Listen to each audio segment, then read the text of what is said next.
রাত আনুমানিক শেষের পথে। ফজরের আজান পড়বে যে কোনো সময়। এখনো জ্বলজ্বল করছে সরব থানার আলো। আয়সাল নামের লোককে ধরার জন্য সাই সাই বেগ নিয়ে পুলিশের দুটো জিপ ছুটেছিল মাঝরাতের দিকে। কিন্তু বিশেষ লাভ হয়নি। শরীফ ভুল খবর পেয়েছিলেন। কারণ বাইকের নেমপ্লেট ভুয়া। জানা গেছে আইসালই তার বাইক সারতে দিয়েছিল গ্যারেজে। সেখান থেকে কদিন আগে বাইক চুরি হয়ে গিয়েছে। এজন্য গ্যারেজের মালিক একটা ভালো অঙ্কের ক্ষতিপূরণও দিয়েছিল তাকে। সব প্রমাণ পেয়ে স্বার্থ বুঝে ফেলল যে বাইকে খুনি গুলি করে ছুটেছে সেটাই ওই চুরি করা বাইক। এ নিয়ে গোটা টিমের মাথায় এলোমেলো হয়ে গেছে এবার। এখন কোত্থেকে খুনিকে খোঁজা শুরু করবে? প্রশ্নের একটা আস্ত গোলকধাঁধায় তলিয়ে গেল সবাই। নির্ঘুম কাটল সেই রাত। স্বার্থ ল্যাবে বুলেট অ্যানালাইসিস করতে পাঠিয়েছিল আগেই। আর সেই থেকেই হাতে প্রথম ক্লুটা আসে। হুট করে নিজের কক্ষে মাস 6 আগের একটা ফাইল নিয়ে বসে পড়ল সে।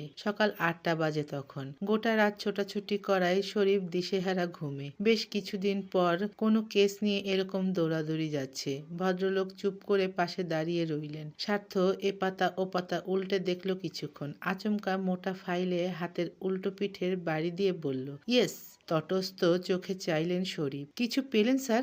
একই ক্যালিবারের বুলেট, থ্রো অ্যান্ড থ্রো যাতে না বাঁচে। একই মডেল দুটোই। এর মানে মাস 6 আগে যে খুনের কেসটা এসেছিল সেটা এই খুনিরই করা। শরীফ মনে করে বললেন, ওই কেসটা তো মাহফুজ স্যার দেখছিলেন। প্রমাণ পাইনি দেখে ফাইল ক্লোজ হয়ে গেছে। স্বার্থ ব্যস্ত স্বরে বলল, কল হিম কুইক। শরীফ সঙ্গে সঙ্গে টেলিফোনের রিসিভার তুললেন। এই ভোর ভোর ফোনের ক্রিং ক্রিং শব্দে বিরক্ত হলেন মাহফুজ। কোনো রকম ধরলেন মুখ কুঁচকে। হ্যাঁ, কে? এএসপি স্বার্থ আবরার বলছিলাম। ও অফিসার, মিস্টার শফিকের কাছে শুনলাম আপনার ফ্যামিলি মেম্বারের ওপর অ্যাটাক হয়েছে। আমি সেই কেস নিয়েই বসেছি। 6 মাস আগে সেই অস্ত্রোপচারের কেস তো আপনি দেখেছেন। খুনি ধরা পড়েনি কেন? মাহফুজ হতাশ সুরে বললেন, কি আর বলবো, পুলিশি হাল সম্পর্কে তো জানেনি। আমি একা আর কি করব? রোজ নতুন কেস জমা হয়। কিলারের চেহারা দেখা যায়নি, কোনো শক্ত প্রমাণ নেই। ব্যাস, কেস ক্লোজ। ওকে। স্বার্থ ফোন রেখে দিল। দুই ভ্রুয়ের মাঝখানে আঙ্গুল দিয়ে ডলল কিছু সময়। হুট করে বলল, শরীফ এক কাজ করো, ওই গ্যারেজ ওখান থেকে আইসালের বাইক চুরি হয়েছে তার আশেপাশের সব রুটের সিসি ক্যামেরা কালেক্ট করো। বাইক নিয়ে কোনো না কোনো রুটে তো কিলার গিয়েছেই। ইয়েস স্যার, এখনই করছি। শরীফ চলে গেলেন দলবল নিয়ে। স্বার্থ ফোঁস করে শ্বাস ফেলল। এক পল চাইল নিজের শার্টের দিকে। রক্ত শুকিয়ে আঠা হয়ে আছে। উঠে দাঁড়ালো, ওয়াশরুমে ঢুকলো ফ্রেশ হতে। একটা লম্বা শাওয়ার নিয়ে আবার ওই একই শার্ট পরল। ফোন তুলে কল দিল ইউসার নম্বরে। মেয়েটা ধরছে না। ফোন কি সাথে নেই? এবার জামিলকে কল দিল। জামিল হাসপাতাল থেকে রাতে বাড়ি ফিরেছে, ঘুমাচ্ছিল।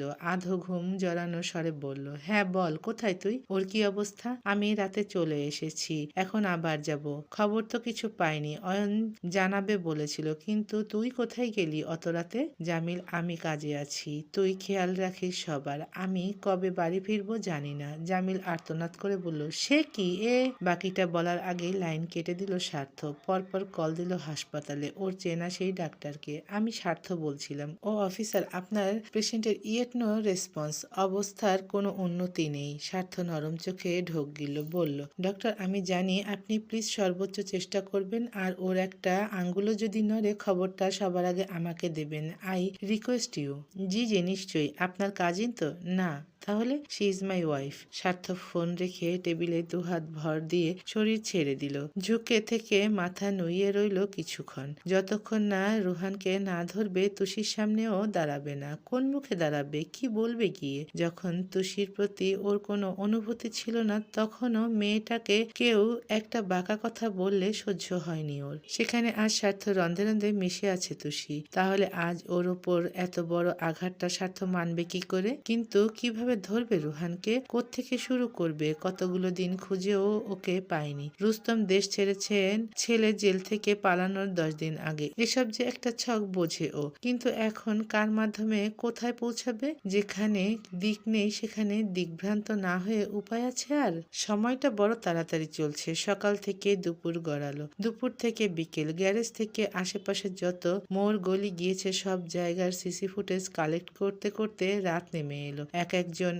এক এক কম্পিউটারের সামনে বসলো ভিডিও চেক করতে। সন্দেহভাজন কাউকে দেখলেই ওর ভিডিওতে ডাক পড়ার নির্দেশ জারি করা। বেশ অনেকটা সময় পর সহকারী এসআই সাগর চেঁচালেন, স্যার স্যার। স্বার্থ তড়িঘড়ি করে ওই মনিটরের সামনে গিয়ে দাঁড়ালো। ভিড়ল বাকিরাও। সাগর ভিডিও পেছনে টানলেন। একটা ভাঙা বাড়ির সামনে এক যুবক বাইক থামিয়েছে। এদিক ওদিক দেখে তারপর পাতা খড় আর ডালে ঢেকে দিয়েছে সেটা। রাতের ফুটেজ, কিন্তু স্পষ্ট বোঝা গেল ওসব। সঙ্গে সঙ্গে বাটন টিপে পজ করলো স্বার্থ। জুম করতে পুরো স্ক্রিন জুড়ে ভেসে রইল সেই যুবকের সাবলীল চেহারা। শরীফ বললেন, এই ছেলে কি স্যার? ফিটনেস আর বাইক তো একই দেখতে লাগছে।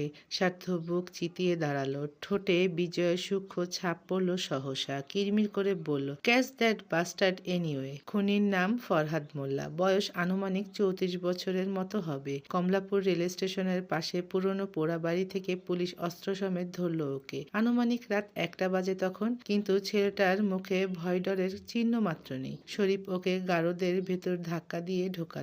সেন্ট্রি তালা দিতে যাবেন, ও তখনই গা দুলিয়ে বলল, আমারে আটকাইয়া লাভ নেই স্যার। একটা কল দিলে রাইত পোহানোর মধ্যেই জামিন আসলো বইলা। আমাগো থানায় রাখা যায় না। স্বার্থ সবে নিজের কেবিনের দরজা অবধি গিয়েছিল। কথাটা শুনেই পায়ের রক্ত মাথায় উঠল ওর। অমনি হন হন করে এসেই সেন্ট্রিকে ঠেলে সরিয়ে নিজে ভিতরে ঢুকে গেল। শরীফ বিড়বিড় করে বললেন, ব্যাস হয়ে গেল, বেটা তোর কপালে দুঃখ আছে। স্বার্থকে এমন দানবের মতো সামনে এসে দাঁড়াতে দেখে ছেলেটা ঘাবড়ে গেল একটু। শ্বাস ফেলতেও পারল না। একেবারে ওর বুকের হাড় বরাবর দর এক লাথি মারল স্বার্থ।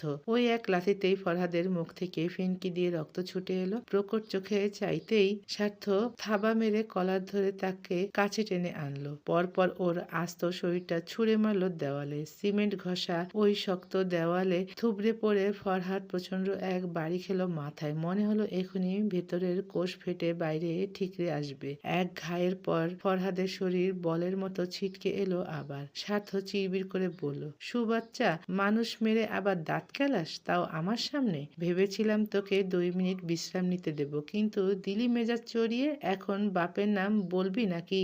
ফরহাদ হড়বড়িয়ে বলল, আমি বলতে পারবো না, আমাগো নিয়ম নেই। জানতাম এটাই শুনবো শরীফ। জি স্যার। এটাকে আন্ডারগ্রাউন্ড সেলে নেয়ার ব্যবস্থা করো, ওখানেই ওর খাতির যত্ন করব। ফরহাদ ভোরকে বলল, আন্ডারগ্রাউন্ড সেল? শরীফ হেসে হেসে ফিসফিস করে বললেন, টর্চার সেল।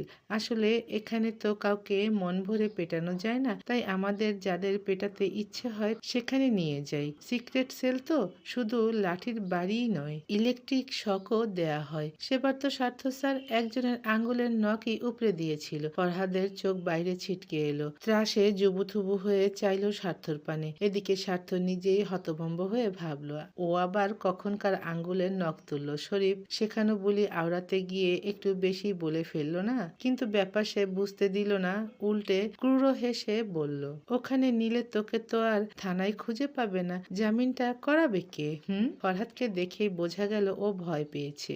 একে এই মার, ব্যথা যন্ত্রণায় সারা মুখ জ্বলছে, পেট টনটন করছে। সিনেমা টিনেমায় আয়রন সেল তো দেখেছে অনেক, এর মানে এসব সত্যি হয়। ছেলেটা ঢোক গিলে বলল, দেখেন স্যার, আমি আসলে সাথে পাচে থাকি না, টাকা পাইলে কাম করি। আপনারে মারতে ফোন আইছিল, কইছিল করতে পারলে 5 লাখ দিব। আমি রাজি হইছি। তারপর অ্যাডভান্স 2 লাখ দিছে, বাকিটা কাম শেষে পাওয়ার কথা, কিন্তু টার্গেট মিস হওয়ায় আমি নিজেই ওগো ফোন ধরি নাই।